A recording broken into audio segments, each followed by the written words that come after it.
Monsieur le Président.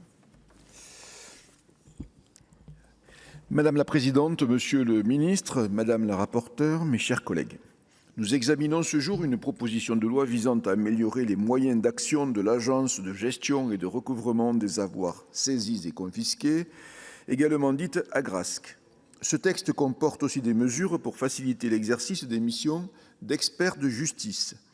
Avant toute chose, je tiens à saluer le travail mené par l'auteur du texte, Antoine Lefèvre, ainsi que par la rapporteure Nathalie Belliroux.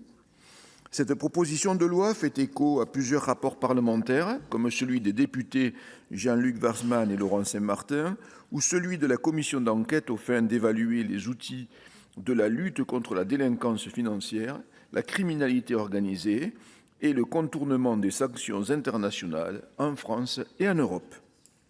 Elle répond aussi à des attentes très concrètes et à des besoins opérationnels clairs de l'Agrasc.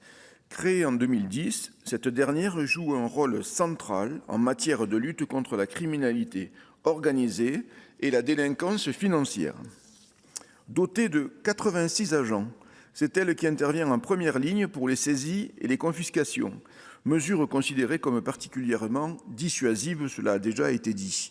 En effet, l'Agrasc accompagne, conseille et oriente les magistrats et enquêteurs dans ces domaines, tout en étant en charge de l'exécution et de l'amélioration du traitement judiciaire des saisies et des confiscations en matière pénale. Pour mémoire, le produit total des saisies en France s'élevait en 2024 à 1,4 milliard d'euros et celui des confiscations à 255 millions d'euros. Néanmoins, alors que le taux de confiscation des produits du crime en Europe n'est évalué qu'à seulement 2% par Europol, il paraît essentiel de renforcer notre arsenal juridique. Et cela passe naturellement par une amélioration des conditions d'exercice des structures mobilisées en première ligne, à l'image de l'Agrasc. C'est donc à l'amélioration des moyens d'action de l'Agrasc qu'est dédié le premier volet du présent texte. En outre, le premier article permet d'harmoniser les normes relatives à la restitution aux victimes des biens saisis dans le cadre de l'enquête et de l'instruction. L'article suivant, lui, vise à éviter que les frais de gardiennage et de stockage excèdent les gains susceptibles d'être récupérés par l'Agrasc. À cet effet, l'article permet au procureur de la République d'ordonner la destruction de tout objet de faible valeur économique lorsque son maintien entraînerait des frais conservatoires disproportionnés.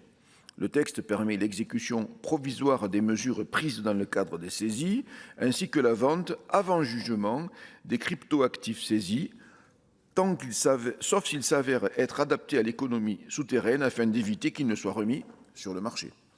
Durant l'examen en commission, une partie de la directive du 24 avril 2024 relative au recouvrement et à la confiscation de l'avoire a pu être transposée.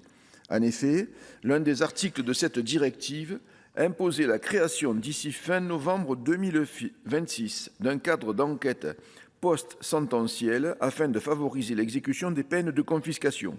Un dernier article ajouté en commission porte sur l'application du texte dans nos territoires d'outre-mer. Enfin, la présente proposition de loi comporte un volet pour faciliter l'exercice des missions d'experts de justice. Au cours des dernières années, cette profession a souffert d'une véritable désaffection. Le texte apporte des réponses dans l'immédiat, mais cette situation appelle, à terme, cela a été dit, des évolutions profondes et une vraie réforme pour que ce métier essentiel soit davantage valorisé. Dans sa version issue des travaux de la commission, ce second volet prévoit notamment un encadrement des délais de paiement des prestations réalisées par les experts au profit de l'institution judiciaire. Ce dispositif est une réelle avancée, tout comme la proposition de loi prise dans sa globalité. Elle répond à des attentes concrètes et permet des solutions opérationnelles. Pour toutes ces raisons et sous réserve des débats que nous aurons dans cet hémicycle, bien sûr, notre groupe soutiendra ce texte. Je vous remercie.